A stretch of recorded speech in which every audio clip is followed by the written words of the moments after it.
파이썬 데이터 분석과 이미지 처리. 이번 시간에 공부할 내용은 바로 numpy의 기본적인 사용 방법입니다. numpy는 여러분들이 데이터 분석을 공부할 때 필수적으로 알아야 되는 라이브러리인데요.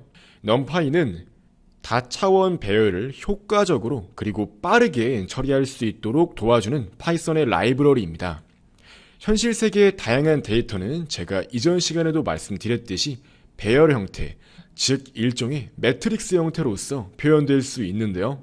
numpy 같은 경우는 파이썬의 기본 자료형인 이 리스트에 비해서 빠르고 강력한 기능을 제공한다는 특징이 있습니다.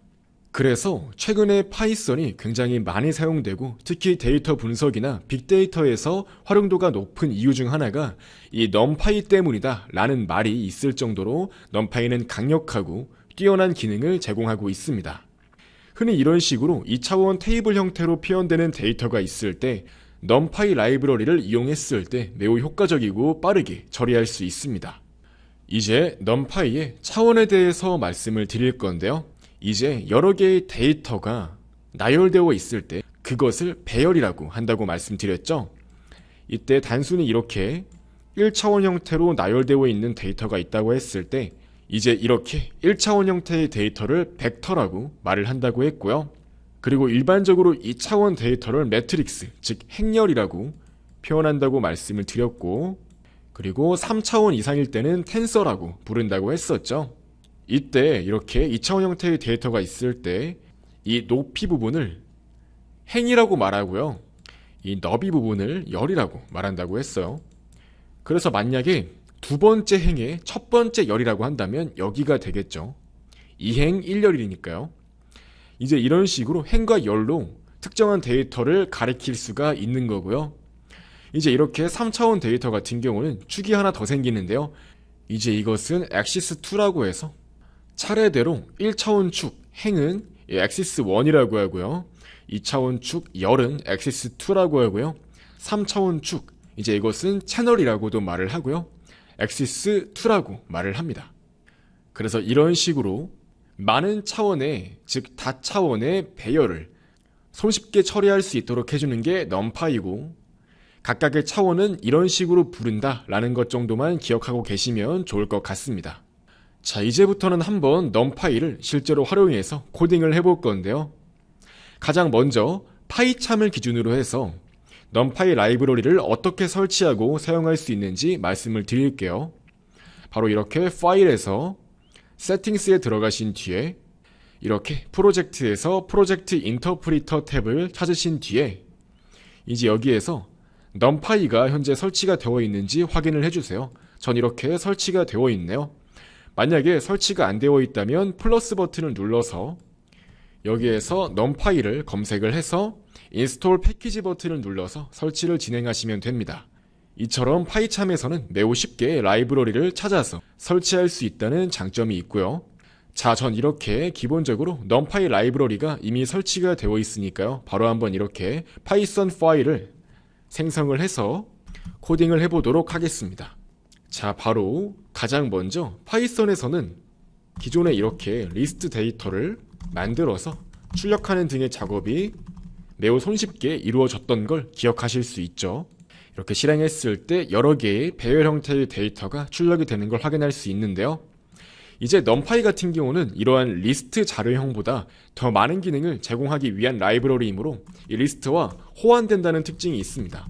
바로 한번 이 numpy를 불러와 보도록 할게요. 일반적으로 numpy는 그냥 줄여서 np라고 사용되는 경우가 많아요. 그래서 이렇게 np라고 별칭을 붙여주는 거고요. 이제 특정한 리스트 데이터가 있을 때 이제 이것을 numpy 형태로 바꿀 수 있습니다. 이렇게 np.array 함수를 불러오면 특정한 리스트 데이터가 안에 들어갔을 때 그것을 numpy 자료형으로 바꿔줍니다. 이제 이후에 numpy 자료형을 출력하도록 만들면 이런 식으로 마찬가지로 출력되는 걸 확인할 수 있고요. 다만 이제 이 array라는 변수는 numpy 데이터이기 때문에 내부적으로 사이즈 그리고 dtype과 같은 이러한 다양한 함수를 제공하고 있습니다. 이렇게 바로 출력하도록 만들면은 현재 이 numpy 데이터가 어떤 자료형을 가지고 있는지 보여주고 현재 몇 개의 데이터가 들어가 있는지 또한 확인할 수 있죠. 마찬가지로 넘파이는 기존의 리스트와 마찬가지로 특정한 인덱스에 바로 접근할 수 있다는 장점이 있습니다. 그래서 index2, 즉 세 번째 데이터인 3이 출력된 걸 확인할 수 있죠. 이게 바로 넘파이의 기본적인 사용 방법이고요. 이제 이어서 넘파이 배열의 초기화에 대해서 알아보도록 할게요. 실제로 여러분들이 데이터 분석과 관련한 다양한 처리를 할 때는 어떠한 랜덤한 데이터를 여러 개 만들거나 혹은 행렬 곱을 하거나 그러한 다양한 기본적인 연산을 지원해주는 기능이 필요해요. 이제 그것들을 다 넘파이가 제공하고 있습니다. 먼저 0부터 3까지의 배열을 만드는 그러한 넘파이의 기능을 이용해 볼게요. 바로 numpy.arrange 함수를 이용해서 여기다가 어떠한 값이 들어가게 되면 0부터 이 값에서 1을 뺀 값까지 자동으로 데이터를 채워서 배열을 만들어 줍니다. 그래서 이렇게 출력을 해보시면 0, 1, 2, 3이라고 0부터 3까지의 데이터가 자동으로 들어가 있는 데이터를 만들어주는 걸 확인할 수 있죠. 그리고 이제 특정한 데이터를 만들 때 각 데이터가 0으로 초기화되어 있으면 좋겠다 라고 할 때 이런 식으로 사용할 수 있습니다. 또한 numpy는 d타입이라는 어떠한 파라미터를 받게 되면 그 타입에 맞는 데이터를 만들어 줍니다. 전 이렇게 플랫이라고 넣어줬죠. 그러면은 4 곱하기 4 크기의 하나의 2차원 배열을 만들고 거기에 모든 값들이 다 0으로 초기화되어 있으며 그 자료형들은 각각 실수형을 가진다 라고 이해하시면 돼요. 그래서 이렇게 array2를 출력하도록 해보니까 자 이렇게 실수형 데이터가 4 곱하기 4 형태로 2차원 배열 형태로 들어가 있는 걸 확인할 수 있죠. 마찬가지로 만약에 1로 초기화를 시키고 싶다 그러면은 mp.once라는 함수를 또 이용할 수 있고요. 형태는 이 위에 있는 zeros 함수와 동일합니다. 또한 이렇게 타입으로는 문자열 또한 들어갈 수가 있어요. 이렇게 출력을 해보시면은 즉 이렇게 각 문자열의 값으로 1이 들어가 있는 걸 확인할 수 있습니다. 또한 이제 여러분들이 많이 사용하는 것 중 하나가 데이터를 랜덤하게 초기화하는 것입니다. 한번 0부터 9까지 랜덤하게 초기화가 된 배열을 만들게요. 랜덤한 값을 채워서 한번 이렇게 출력을 해보니까 3 곱하기 3 크기의 배열 데이터가 이와 같이 0부터 9 사이에 데이터로 채워지는 걸 확인할 수 있습니다. 파이썬 기초 강의 시간에도 말씀드렸듯이 배열 같은 경우는 이렇게 어디까지 만들어라 할 때 거기에서 1을 뺀 것까지 만들어준다는 특징이 있어요. 즉 이 10보다 작은 데이터로 구성하기 때문에 10보다 작은 정수 중에서 가장 큰 건 9이기 때문에 0부터 9까지로 초기화가 된다고 이해할 수 있겠고요. 또한 numpy 같은 경우는 특정한 분포를 따르는 즉 통계적으로 어떠한 분포를 따르는 데이터 또한 만들어낼 수가 있는데요. 평균이 0이고 표준 편차가 1인 표준 정규를 띠는 배열을 만들 수 있습니다. 이제 고등학교 때 통계를 배웠다면 알고 계시겠지만 평균이 0이고 표준 편차가 1인 분포를 표준 정규 분포라고 말을 하죠. 이제 그러한 정규 분포를 따르는 데이터 또한 만들 수가 있어요. 이렇게 3 곱하기 3으로 만들도록 하면 출력을 했을 때 데이터의 평균이 0이고 표준 편차가 작아서 값이 그렇게 크지 않은 형태로 이렇게 랜덤한 데이터가 배열되는 걸 확인할 수 있습니다. 일반적으로 이렇게 numpy에서 데이터를 초기화할 수 있고요. 이제 배열의 합치기에 대해서 알아볼게요.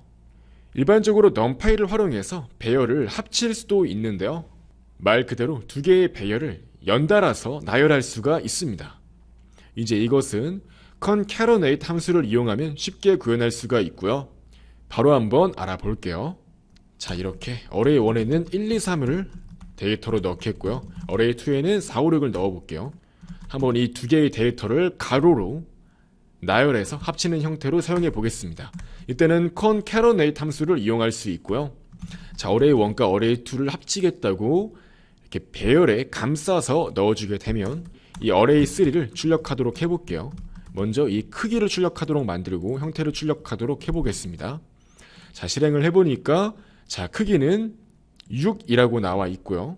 결과적으로 6개의 데이터가 담겨있는 배열임을 알 수가 있고요. 차례대로 0, 1, 2, 3, 4, 5, 6이라고 출력되는 걸 확인할 수 있습니다. 그리고 numpy 같은 경우는 배열의 형태를 자유자재로 바꿀 수 있다는 장점이 있고요. 이것은 매우 강력한 기능입니다.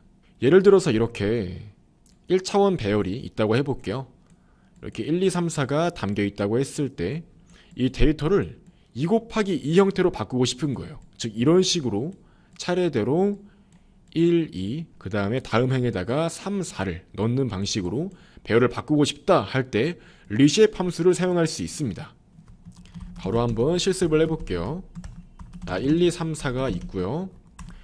그 다음에 이제 이것을 reshape 함수를 이용해서 2 곱하기 2 형태로 바꾸겠다 라고 해서 출력하도록 만들어 보시면 다음과 같이 1, 2, 3, 4가 2차원 배열 형태로 바뀌어져 있는 걸 확인할 수 있죠. 또한 아까 전에는 numPy 배열을 가로축으로 합치는 방법에 대해서 알아보았죠. 그게 바로 기본적으로 합치는 방식인데, 만약에 여러분들이 세로축으로 합치고자 한다면 이때도 마찬가지로 concatenate 함수를 사용할 수 있는데요. 하나의 파라미터만 추가하면 돼요. 한번 이렇게 두 개의 2차원 배열을 만들어 볼게요.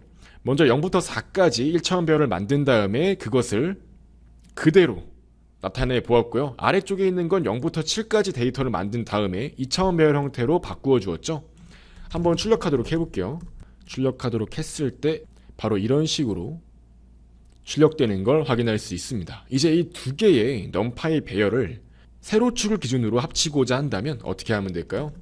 마찬가지로 이 concatenate 함수를 이용하면 되는데요. array1과 array2를 합칠 때 이 axis 값으로 0을 넣어주게 되면 이렇게 위에 있는 행의 다음 행에 데이터가 들어가게 됩니다. 걔 아래쪽으로 데이터가 합쳐지게 된다는 겁니다. 그래서 결과를 출력하도록 해보면 이와 같이 세로를 기준으로 합쳐진 걸 확인할 수 있고요. 이제 이어서 배열을 나누는 방법에 대해서도 알아보도록 할게요. 이 차원에 데이터가 있다고 했을 때 이제 이것을 왼쪽과 오른쪽으로 나눠보도록 할게요. 이때는 스플릿 함수를 사용할 수 있고요. 이 어레이를 어떤 걸 기준으로 나누냐 했을 때 이 인덱스 2를 기준으로 나눈다고 하는 거고요. 이때 이 인덱스 2는 열을 의미한다 라고 설정할 수 있는 거죠. 즉 다시 말해서 만약에 이런 식으로 2 곱하기 4 형태의 데이터가 있다고 가정을 해볼게요. 이때 열을 기준으로 인덱스 2라고 하면 여기를 의미하는 거죠. 그렇기 때문에 여기를 기준으로 반으로 쪼갠다는 소리입니다. 다시 말해서 이렇게 그 결과를 보았을 때 왼쪽과 오른쪽으로 2 곱하기 2로 나누어진다는 거죠. 이제 그게 왼쪽에 있는 게 left, 오른쪽에 있는 걸 right이라고 표현할 수 있다는 겁니다. 그래서 결과적으로 이렇게 나눠진 결과는 총 2개의 결과로 구성이 되고요. 이제 이렇게 left랑 right를 각각 출력하도록 할 수 있겠죠. 형태를 출력하도록 해보면 2 곱하기 2씩 나눠져 있는 걸 확인할 수 있고요. 원래 어레이가 이런 식으로 생겼잖아요. 이제 한번 left만 출력하도록 해볼게요. 그러면은 0, 1, 4, 5가 출력되는 걸 확인할 수 있습니다. 다시 말해서 정확히 반으로 갈라서 왼쪽만 확인할 수 있다는 거죠. 즉 이런 식으로 어떤 축을 기준으로 해서 어떻게 나눌지 또한 설정을 해서 배열을 손쉽게 나눠주는 게 바로 numPy의 가장 큰 장점 중 하나라고 할 수 있습니다.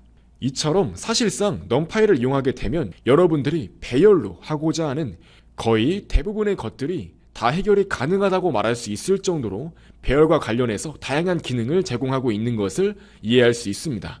이게 바로 numPy의 강력한 장점이고요. 그리고 제가 이번 시간 강의는 파이참을 이용해서 진행을 했어요. 만약에 여러분들이 구글 콜앱을 이용해서 본 강의의 내용을 그대로 따라하고 싶으시다면 바로 이번 강의인 numPy의 기본 사용법 탭으로 이동하신 다음에 이제 여기에서 제가 구글 콜앱에서 즉 주피터 환경에서 실행을 시킬 수 있는 소스 코드 또한 제가 별도로 이렇게 제공을 하고 있어요. 이제 이렇게 눌러보시면은 바로 제가 구글 콜앱에서 바로 실행시킬 수 있는 형태로 강의 노트를 정리해 놓았습니다. 이제 이것을 확인해보고 싶으신 분들은 오픈 인 콜앱 버튼을 누르시게 되면 바로 여러분들의 구글 계정으로 해당 노트를 열어볼 수 있을 거고요. 이제 여기에서 코드를 실행하고자 할 때는 바로 왼쪽에 있는 실행 버튼을 누르시면 됩니다. 자, 다만 여러분들이 이렇게 GitHub에서 콜앱 노트를 열 때 이러한 경고 메시지가 나올 수 있는데요. 이때 그냥 다 무시하고 계속하기 버튼을 눌러서 런타임을 재설정해서 이렇게 그냥 기본 설정으로 실행 버튼을 눌러서 진행하시면 됩니다. 그럼 다시 이렇게 약간의 시간이 흐른 뒤에 실행되는 걸 확인할 수 있고요. 실행 결과는 제가 파이참에서 보여드렸던 것과 정확히 일치합니다. 그렇기 때문에 이 구글 콜앱으로 따라오고 싶으신 분들은 이 콜앱을 이용해서 모든 강의 내용을 따라할 수 있으니까 GitHub에서 해당 강의 노트를 확인하시면 됩니다. 자, 이상으로 해서 이번 시간까지 해서 파이썬 데이터 분석과 이미지 처리에서 이 넘파이의 기본적인 사용 방법에 대해서 알아보는 시간을 가져보았습니다. 강의가 마음에 드신다면 이 스타 버튼을 눌러주는 거 잊지 말아주세요.